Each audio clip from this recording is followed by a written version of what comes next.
c'est pas un exercice auquel je suis habituée. Je suis habituée à lire mes textes, ça oui, souvent, parce que les poètes sont souvent invités à faire des lectures publiques. Je continue. Je fais comme si de rien n'était. Oui. Donc je suis habituée à lire mes textes, je suis habituée à parler en public, à intervenir. Parce que j'anime des ateliers d'écriture. Je vous ai expliqué quand même ce que je fais, comment je gagne ma vie. Je gagne pas ma vie par mes écrits, un peu par la lecture, mais j'anime des ateliers d'écriture depuis 25 ans à peu près, auprès de publics très divers. Donc j'ai l'habitude de m'adresser à des gens que je ne connais pas, à être devant un groupe comme une aventure, et à toute génération. Donc je travaille dans un hôpital assez régulièrement, et puis dans l'éducation nationale, en collège, en lycée, en école d'art, en maison d'arrêt parfois. Donc voilà. Et l'atelier d'écriture, c'est très intéressant parce que c'est quelque chose qui incite, qui oblige à être créatif pour les autres. C'est stimuler la créativité des autres par le langage, donc c'est bien pendant que les gens écrivent, moi je me repose. Mais mon rapport à l'écriture, il vient, alors mon parcours est originel, ces racines de mon parcours sont dans l'art, parce que j'ai fait des études d'histoire de l'art.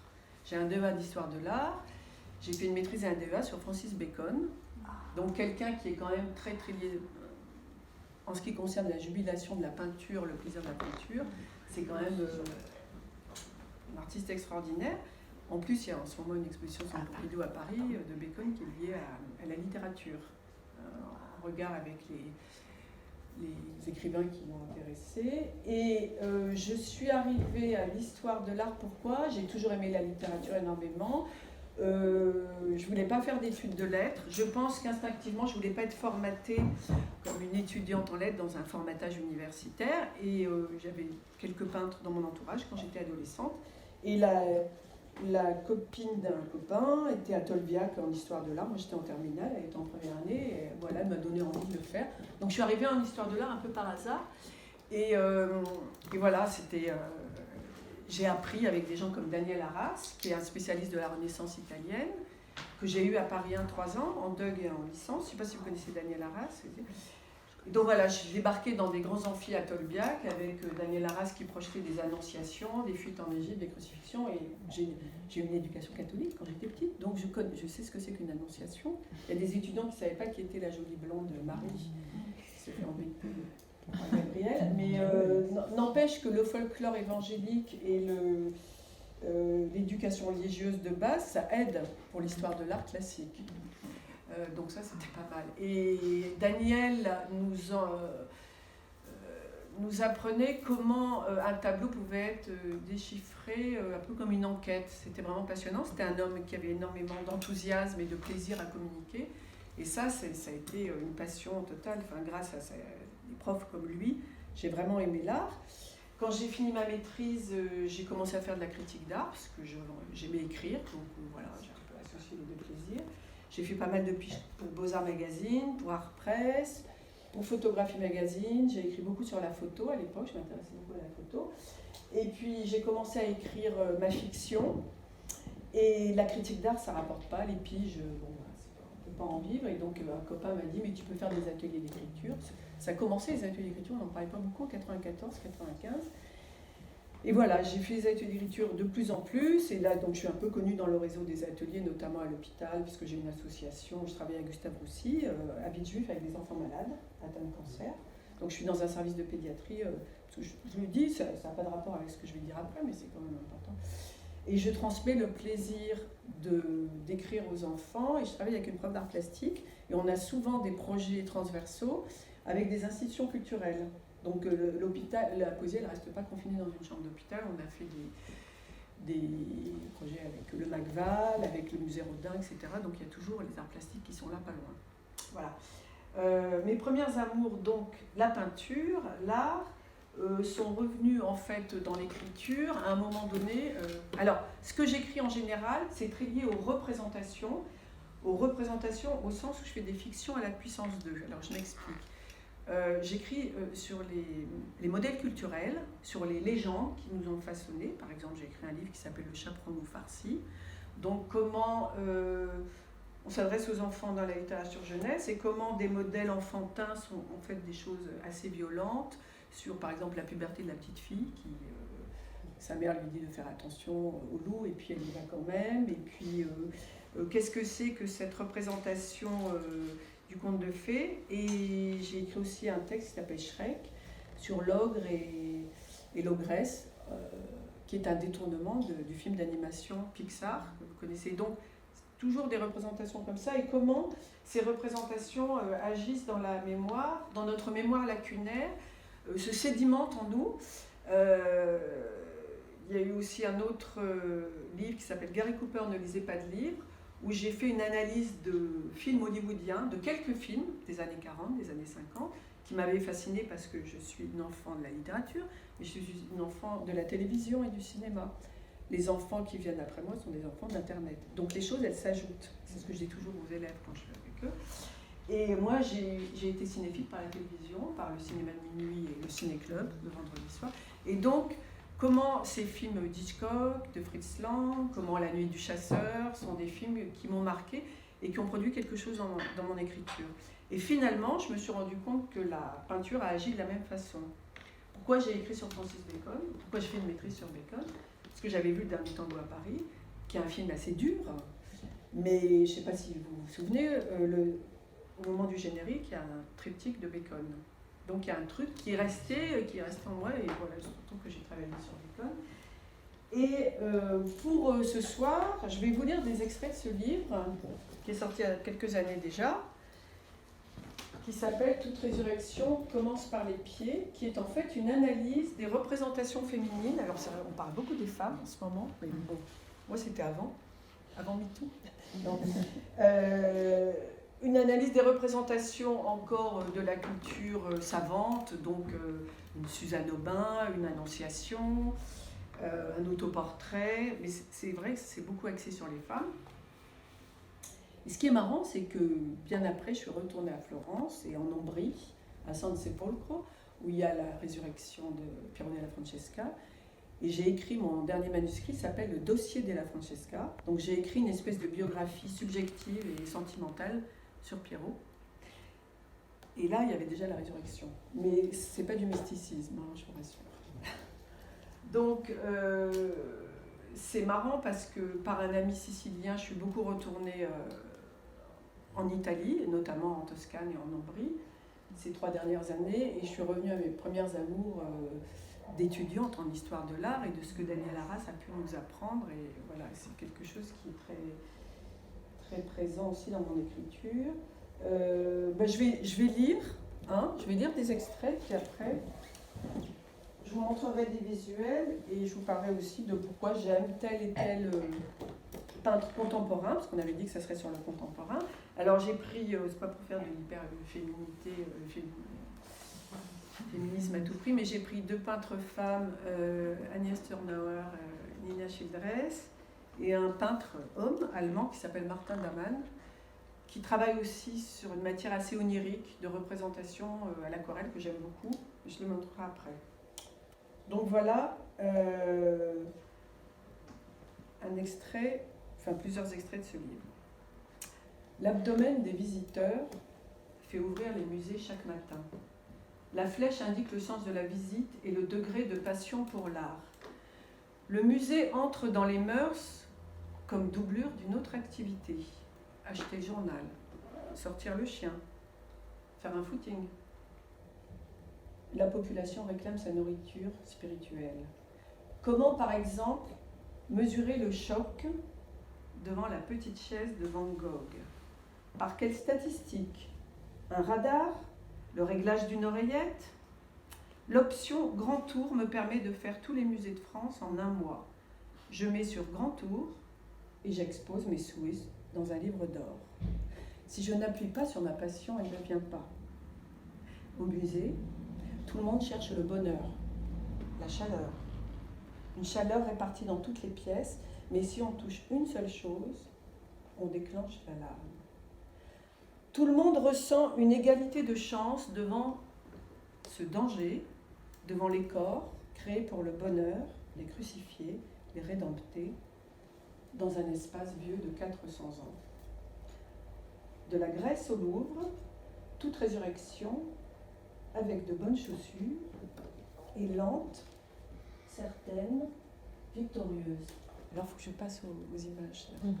Alors ça, c'est un truc assez intéressant par rapport à ma méthode d'écriture, c'est-à-dire que je vous disais que je travaillais sur la rétention des souvenirs et la façon dont les choses travaillent dans la mémoire et reviennent.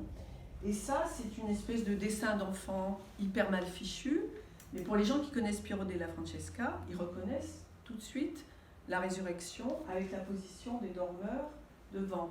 Et dans le livre que j'ai écrit, les dossiers della Francesca, qui est une enquête sur Piero, j'ai mis ce dessin en tout petit, qui doit fonctionner comme un rappel mémoriel, uniquement comme un petit rappel mémoriel, d'accord? Donc de la Grèce au Louvre, toute résurrection, avec de bonnes chaussures et lente, certaine, victorieuse. Et personne n'imagine que dans ton cerveau, il y a un désir d'art, parce que l'art n'est pas contraignant ni ne rend parano. Certains passent une vie entière sans avoir vu une peinture en photo. Un homme quittant sa femme dit qu'il ne peut plus la voir en peinture. Et c'est vrai, car chez lui, il n'y a aucun cadre sur les murs. D'autres réservent leurs vacances en fonction des monuments. L'esthète est un anonyme à qui on ne demande pas ses papiers. Il ne figure pas dans le livre des records. L'esthète est un homme délicat. En bas, on a le bas de la résurrection avec les... Et en haut, c'est qui? Non, Courbet. C'est Courbet, la sieste du paysan, je ne sais pas quoi, c'est Courbet, qui est extrêmement important et que j'aime énormément pour plein de raisons. Je vais expliquer en partie pourquoi j'aime Courbet. De Velázquez à Picasso, il y a Courbet. Courbet déforme légèrement les corps, mais pas complètement. Exténués, les modèles reposent, montrent leur ennui. De la Seine à Avignon, les femmes se déshabillent à l'état brut, un bras sur un pied. À la piscine, la chair n'est pas à son avantage, c'est pareil ici. Courbet la montre naturelle, des croupes, des varices, espérant se soulager dans le bain. Vivante, la chair est entamée par un défaut. Courbet entamé par son désir de chair, vieux il deviendra gros, alors qu'il avait été longtemps beau, promenant son chien, vraiment mince et magnifique. Mais vous, êtes-vous beau ou belle? Courbet aurait-il peint votre portrait? Dans une chambre ou sur les bords de Seine? Oui, parce qu'il y a des prostituées de Courbet qui sont allongées sur les bords de Seine. Je n'ai pas là, mais c'est deux femmes qui ont énormément influencé Picasso d'ailleurs, dans la déformation. Avant d'exécuter un nu, Courbet trace des flèches pour que la femme tienne, comme chez le dentiste, dangereusement dans une position illogique. En combinant plusieurs gestes, il l'immobilise et nommera cet arrêt l'origine du monde. Ce qui signifie que la femme était là avant toute chose, avant les fourmis, avant la mousse, avant les écureuils. Elle attendait son destin. Quand la matière féminine l'épuise, il peint autre chose, un enterrement, son chien, des amis, forêt, vache, et tout ce qui attache l'homme à sa terre, le masculin plutôt que le féminin, le chemin qui monte, la mythologie du bon paysan qui aime les femmes, ôte son chapeau et dit « Bonjour, bonjour Monsieur Courbet ». Bonjour Monsieur Courbet, c'est le titre d'un tableau. À la question « Qu'est-ce qu'une femme ?» faut-il répondre « Un Courbet ?» Envisager les accidents de la nature? Reprenant la question, Picasso répond par un point d'intersection, quelques nus, des petites mongoliennes, les deux jambes ouvertes. Il les a tordues. Alors ça, c'est une peintre contemporaine qui s'appelle Agnès Turnauer, je ne sais pas si vous la connaissez, et qui a aussi travaillé sur la représentation des femmes, et notamment sur les images de la publicité. Elle avait reproduit la publicité Obad pour la lingerie, les culottes et les soutiens-gorge, et donc c'est des grands formats. Recenser les œuvres qui représentent une femme. Que voyez-vous? La semence fixe son modèle pour toujours, car il n'est pas bon, disait la Bible, que l'homme soit seul. L'homme ne peut pas séparer ce que Dieu a uni. Par exemple, Sarah accompagnait Abraham dans tous ses déplacements, stérile, vieux, Elle l'accompagnait malgré tout en toutes circonstances. Des siècles avant Marie, elle reçoit la visite d'un ange qui lui annonce une chose merveilleuse, l'origine du monde. Donc ça, c'est Nina Childress. Est-ce que vous connaissez son travail ? Oui. Donc c'est une peintre qui travaille beaucoup aussi sur les représentations, sur là aussi la culture populaire. Là, elle s'est inspirée de séries B, de films, c'était pas vraiment des films porno, des films de charme, disons, des années 70. Il y avait des grandes nudistes. Et donc sa peinture a une texture extrêmement électrique, un peu comme une espèce de texture d'écran. C'est vraiment de la peinture. Et il y a ces bordures comme c'est électrique qui sont extrêmement intéressantes. Et Nina, elle se revendique parfois mauvaise peintre et elle revendique la croûte, ce qu'on appelle les croûtes. Vous savez, les croûtes, c'est ce qu'on voit à Montmartre, par exemple, place du Tertre. Donc là, je vais enclencher sur les artistes femmes. Aujourd'hui, la femme artiste aime les croûtes. Longtemps, elle eut la femme mariée, puis la muse du peintre, et puis enfin, celle qui prend le droit de faire des croûtes. Le triomphe de l'émancipation est d'être reconnue pour cela, avoir des enfants, la cuisine et faire des croûtes. D'abord, des compositions très simples, des fruits, des fleurs, des vases, Berthe Morisot, Marie Cassatt, etc. Puis petit à petit, des croûtes. À 20 ans, la femme cherche le grand amour, mais si elle ne l'a pas trouvé à 30, elle se consacre à l'art sans savoir si c'est un métier. L'art féminin est d'abord un comportement, un dîner en ville, sortir, être charmante, constitue un bonus pour accéder à l'art sans prendre la place des hommes. Ensuite, proposer une œuvre, exagérer les bouquets, et si la croûte existe, la femme est contente. Longtemps, les héros furent des hommes. Regardez Picasso et Jackson Pollock, ça se voyait qu'ils étaient des hommes. Et Marcel Duchamp aussi, physiquement. D'accord ? Courbet, idem. Mais désormais, la femme prend le temps de faire des œuvres et à l'occasion, des enfants. Il est loin le temps où sur les paquets de lessive, on voyait une fillette en pochette surprise et sur les boîtes Lego, un petit garçon construisant des gratte-ciel. Aujourd'hui, les hommes font volontiers la vaisselle.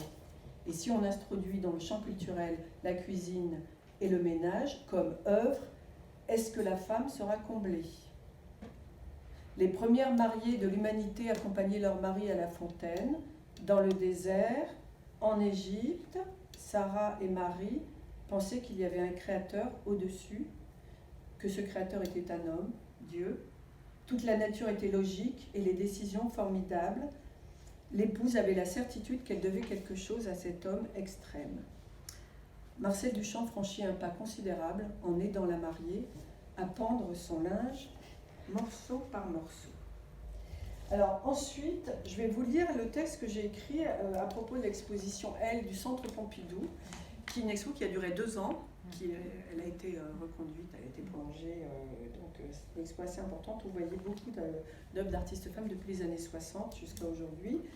Et j'avais relevé cette phrase de Carol Schneemann, qui est une performeuse des années 60 aux États-Unis, et qui avait dit « Est-ce qu'une femme nue, donc c'est la question du nu en art, est-ce qu'une femme nue peut-elle acquérir une autorité intellectuelle et les femmes doivent-elles être nues pour entrer au Met, donc au Metropolitan Museum ?»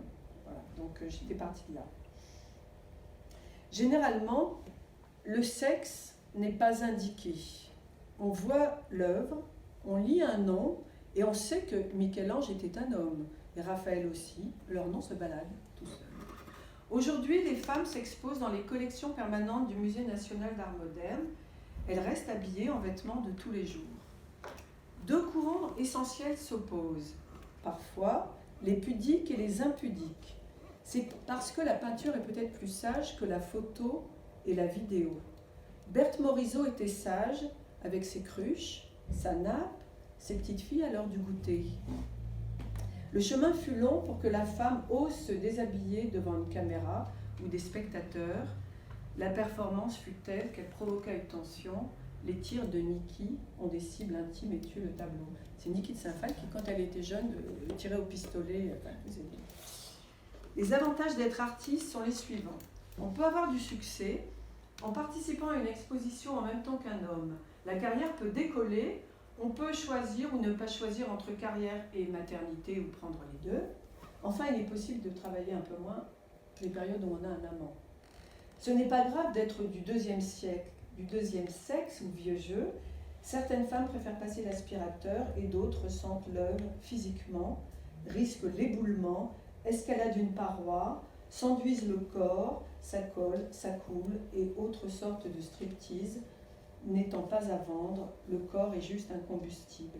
Oui, je m'étais interrogée dans cette exposition sur le fait que, maintenant qu'elle s'exprime, dans le sillage de 68, de la contestation du Vietnam, tout ça dans les années 60, les femmes avaient un truc hyper violent avec leur corps. Bon, en France, il y a eu Gina Pan qui s'automutilait.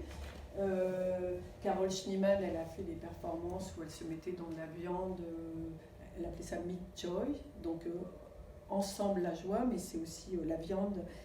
La joie de la viande. Et il y a tout un truc où la femme se malmène en quelque sorte, malmène son propre corps, après avoir été pendant tant de siècles une jolie Vénus ou une Marie, une Vierge pudique, ou alors une Vénus de Titien, de Velázquez, qui vous voulez, de Giorgione, de Ingres, dans des codes esthétiques, et tout à coup ça explose, et la femme c'est une espèce d'automutilation.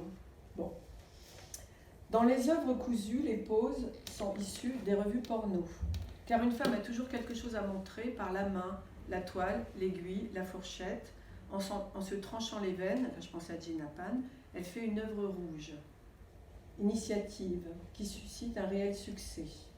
L'exposition entraîne une hausse considérable de fréquentation.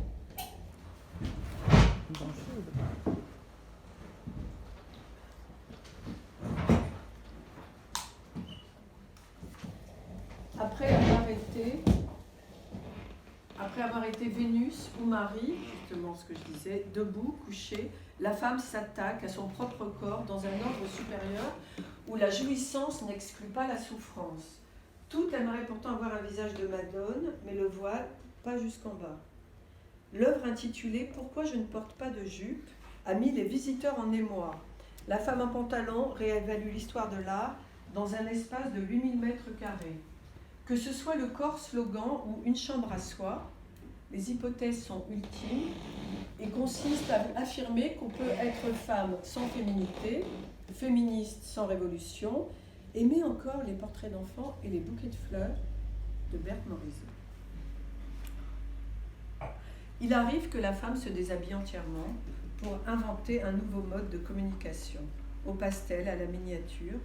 Elle se rhabille finalement car elle aime encore peindre des fleurs et dessiner des fillettes. Amoureuse, l'artiste a moins besoin d'art, n'a rien à compenser, elle gardera ses chaussures plates et se fiche des vernissages. Pourquoi donner une preuve supplémentaire de son talent? Porter un tutu, s'étouffer dans un sac plastique. Pourquoi faire une performance? Parce que la performance de l'amour exprime une singularité absolue du jamais vu. Un credo. Une femme quitte sa cuisine, son mari, la chambre des enfants, elle affronte seule le centre Pompidou. Victoire à moitié consommée, car chaque jour, le chantier recommence avec la salopette de Niki, de Saint-Phal, le gros nez de Cindy Sherman, les baisers à 5 francs, ça c'était Orlan, qui vendait ses baisers à 5 francs sur le parvis du centre Pompidou. Le thème du démaquillage revient, le visage frotté, étalé, déconstruit, une fois les revendications apaisées, une fois ce poids allégé, la femme reconstruit ses émotions dans une œuvre belle ou bizarre, éphémère. Répéter un catalogue de gestes, exécuter ce geste une seule fois, c'est possible. L'œuvre doit être neuve comme une rencontre, un moment palpitant. Donc voilà, ça c'est tout pour les femmes. Et je voulais répondre à un monsieur avec qui je discutais tout à l'heure à propos de Maud Marie sur le côté de contrôler son travail en tant que peintre. Et en fait, c'est pas le contrôle, c'est pas du contrôle que j'ai parlé, c'était de l'obsession. Ce que j'aime chez les peintres, chez les écrivains aussi, mais c'est le côté obsessionnel. Kneale, il peint des piscines tout le temps, Bacon, il peint des corps effondrés tout le temps, des portraits, des autoportraits. C'est un truc de folie obsessionnelle et ça me plaît beaucoup. Et la peinture, c'est vraiment quelque chose où on est tout seul avec son obsession. L'écriture aussi, mais je trouve que ça se voit plus dans une peinture.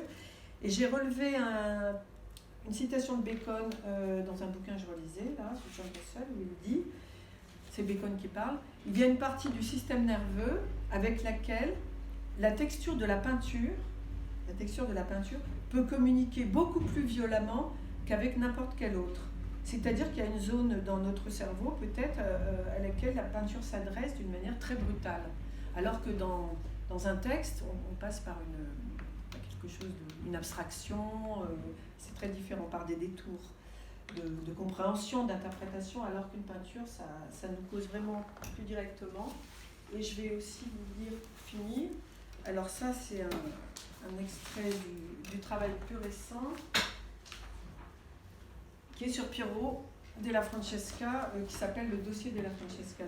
Mon histoire de l'art, personnelle, non intellectuelle, non théorique, autobiographiquement possible, filtrée par quelques œuvres. L'impact du christianisme et de la réforme, le nord éclairant le sud, lumière diffusée dehors mais filtrée dedans. 1988. Travaux à Arezzo. Sur les échafaudages, j'observe Piero qui me regarde. Ses corps me prennent dans les bras. Le premier visage dont on tombe amoureux est un visage Piero. L'art est une manière de communiquer cela sur un mur vieux de 400 ans. Travaux interminables.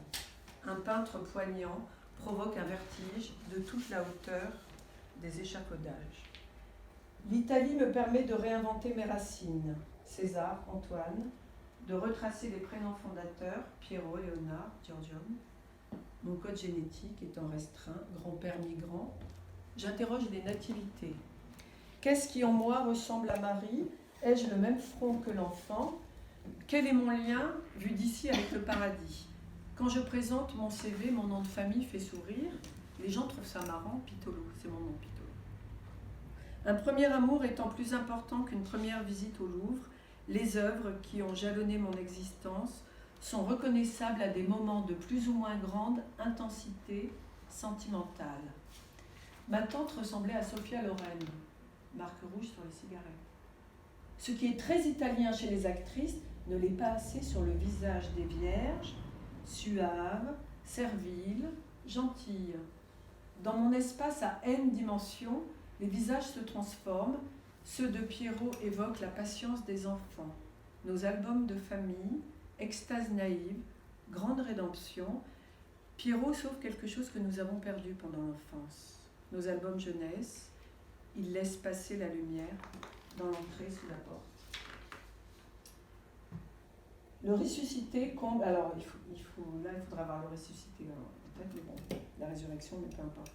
Le ressuscité comble un vide dans cette ouverture, un blanc entre Sophia Loren, ma tante, la Vierge. Le miracle de l'art dépasse le miracle de l'enfance en hauteur, le mystère de l'incarnation n'ayant pas résolu ce paradoxe. Un enfant grand, un parent petit.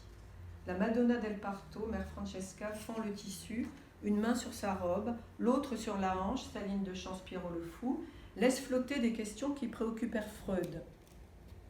D'où viennent les enfants? Pourquoi arrivent-ils minuscules dans les bras de leur mère? À San Sepolcro, le Christ résiste, le matin il déteint, plus rouge que rose, mais rose tout de même, le soir mort, plutôt infrarouge. Michel-Ange n'avait pas saisi cette nuance quand il sculpta un fils écroulé sur sa mère, Rome, Vatican, Pietà. Mon point de fuite se disperse dans le paysage, fuite en Égypte. L'enfant naturel, jambes nues, évoque l'art de vivre à la campagne. Je le scanne à côté de Joseph, Marie, l'âne, le bœuf. Donc, quand j'utilise des mots comme scanner, tout à coup en parlant de la peinture Renaissance, j'utilise des mots qui ont à voir avec les nouvelles technologies, des mots techniques. Et ça, c'est important pour moi parce que les représentations qui me touchent dans la peinture, la fuite en Égypte, c'est le truc qui me touche le plus parce que c'est le nomadisme les migrants, les premiers migrants, c'est Joseph, c'est le mari charpentier avec sa femme et le petit garçon qui est sur l'âne. Et ce truc de, bon, il y a eu le mouvement à Moïse, l'émancipation des Juifs à la Palestine et puis à la fuite en Égypte. Donc, ce truc, c'est pas du tout un truc religieux, c'est en dehors de toute idéologie ou propagande religieuse, mais c'est un truc assez émouvant. C'est le paysan pauvre en balade avec sa famille. Et je trouve que dans la vie, on trouve sa place en se déplaçant. On se déplace toujours. Donc c'est une métaphore aussi de comment on se construit comme individu. Et donc voilà, et j'utilise aussi des sortes de collusions, des anachronismes avec des choses contemporaines quand je parle de l'histoire de l'art. Donc là, lorsque j'ai mal aux dents, personne ne souffre à part moi. J'occupe une petite place que tout le monde ignore. Par comparaison, la souffrance du Christ est si visible qu'on ne peut que souffrir ensemble par solidarité. Affranchi d'Écarie, il s'équilibre à la sortie du tombeau, on suppose qu'il ne souffrira pas une seconde fois. Dressé, comme l'organe masculin, totalement érigé, comme on dresse un animal, un enfant, la table pour les invités, il résiste. Il ne peut pas toujours souffrir, à un moment il s'érige, rien ne vient perturber la colonne de son corps, aucune boucle, aucun duvet sur la joue. Et encore une page et après j'arrête. 1440, Florence, Ponte Vecchio, Piero descend au crépuscule les pâturages verts sauges, derrière l'empereur paléologue. Il reproduira cette vision.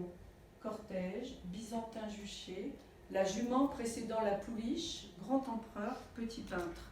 Les visages s'empourprent, le crépuscule ne cesse de descendre sur Florence, la foule s'écarte, comme au cinéma lorsque j'interpelle un spectateur géant qui m'empêche de jouir du film. L'empereur est passé, j'ai raté quelque chose, j'imagine les manches, les collants rouges, mais l'homme complet de 1440, non. Donc, pour ce texte, je me suis un peu inspirée de Vasari, qui a écrit des vies. En fait, Vasari, c'est celui qui a inventé les biographies d'artistes. Donc, il fallait aussi légitimer que Florence, c'était l'endroit, la Toscane, c'était l'endroit où l'art se passait, où l'art était moderne à l'époque. Et donc, il avait écrit des vies d'artistes. Donc, moi, j'ai fait ma vie de Piero. Mais là, je ne suis plus du tout dans le contemporain, en fait. Tu m'avais dit de parler de peinture contemporaine. Mais écoute, voilà, j'ai fait les trucs comme j'avais envie de les faire. Et je vais montrer quand même un artiste qui m'intéresse beaucoup, Franz Marc, qui n'est pas vraiment contemporain, c'est l'expressionnisme allemand des années 10, que vous connaissez sûrement. Ah oui. Dont il y a eu une exposition l'année dernière à l'Orangerie avec Auguste Macke. C'est des gens qui sont morts très jeunes pendant la guerre 14. Lui, il est mort à 35 ans en 16. Et Macke est mort à 25 ans, juste au début de la guerre.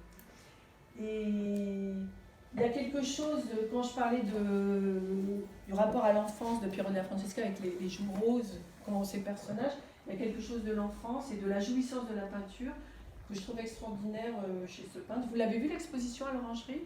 Non. Pas. C'était l'an dernier. Il y a eu beaucoup de tableaux de Marc et Macke à Pompidou-Metz il y a quelques temps. Oui, il y a eu une expo. Je l'ai vu. À Pompidou. Ah bon? Parce que d'accord. Je ne sais plus quel était le thème de l'expo, mais on a eu une série d'expressionnistes. Je l'adore, je suis très contente de l'avoir vu. Oui, c'est dit Blauer Reiter, donc c'était le cavalier bleu. Ils étaient amis avec Kandinsky. Alors Kandinsky il a vécu plus longtemps, donc il a pu pousser beaucoup plus loin ses explorations vers l'abstraction, mais on voit même Delaunay, le côté tournant comme ça, qu'on voit dans d'autres tableaux plastiquement des animaux. La peinture animalière, c'est un truc complètement, je sais pas, amateur, folklorique, peintre du dimanche, et il a fait un truc ultra moderne en peignant des animaux. Ouais, moi j'adore, enfin, je trouve ça vraiment extraordinaire. Et c'est dommage qu'il n'ait pas vécu plus longtemps. C'est Agnès Tornauer, celle qui a fait aussi les peintures avec le soutien-gorge. Donc c'est l'idée de la femme nue, du rapport au langage. Et, je trouve que c'est une composition assez intéressante. Je ne sais pas si tu connais ça. Voilà. Donc ça c'est Agnès Tornauer. Et puis voilà. Alors il est allemand, il est né en 65, il s'appelle Martin Damann. Il travaille l'aquarelle, ce qui est assez peu utilisé en art contemporain. Ou alors l'aquarelle c'est toujours des petits formats, puis des très grands formats. Et il y a un travail de, je ne sais pas comment on dit, de dilution, d'évaporation. assez hypnotique. Moi, ça me fait penser à du Bill Viola en peinture. Le côté disparition, onirique, ou même du David Lynch, on pourrait dire. Donc, encore une fois, j'ai ce truc avec l'audiovisuel, avec la matière de la vidéo et du cinéma, qui constitue aussi mon imaginaire et qui peut être réinjecté dans un imaginaire pictural. Enfin, moi je trouve en tout cas. Et c'est vraiment un très très beau travail. En vrai, donc le tableau, il est grand, il est même un peu plus grand que l'écran. Donc là, ces deux personnages qui sont... il y a un côté rétro, un pique-nique, ou je sais pas, ils sont assis dans la nature et c'est hyper proche de ce que tu fais. Et en tout cas, moi j'adore. C'est le même artiste? Ouais, le même. Et c'est là. Et ça, encore le même artiste. Alors, il est allemand. Et il a retrouvé, c'est pas innocent, des photos d'archives à un moment de nazis, de soldats au début du nazisme qui, ça fait penser au film de Visconti l'année dernière, qui se déguisaient en femmes, enfin voilà, des espèces d'orgies, mais des photos d'amateurs, enfin vraiment des photos. Et je pense pas que ça s'en fasse partie. Et il les a complètement trafiqués, il en a fait quelque chose d'assez onirique, mais parfois on voit un képi, on voit quelque chose qui rappelle cette période de l'Allemagne. Mais toute son œuvre n'est pas comme ça.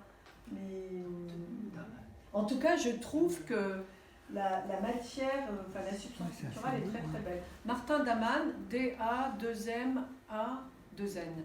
Il est à la galerie Fabienne Leclerc, à Paris, galerie in situ, et je l'ai vu par hasard il y a 6 mois. Je voulais écrire un article tout de suite, et puis ça avait déjà été fait. Mais j'ai adoré, quand j'ai vu ça, j'ai eu un choc. Et il fait aussi des grandes compositions au stylo bille, au crayon, avec un peu à la Twombly, très, très esquissé. Mais voilà, je trouve ça assez étonnant. Avec quelque chose de la photographie, quelque chose de l'empreinte photographique, du sépia, des vieilles photos, et en même temps c'est de la peinture et c'est de l'aquarelle. Enfin, c'est vraiment un très beau travail.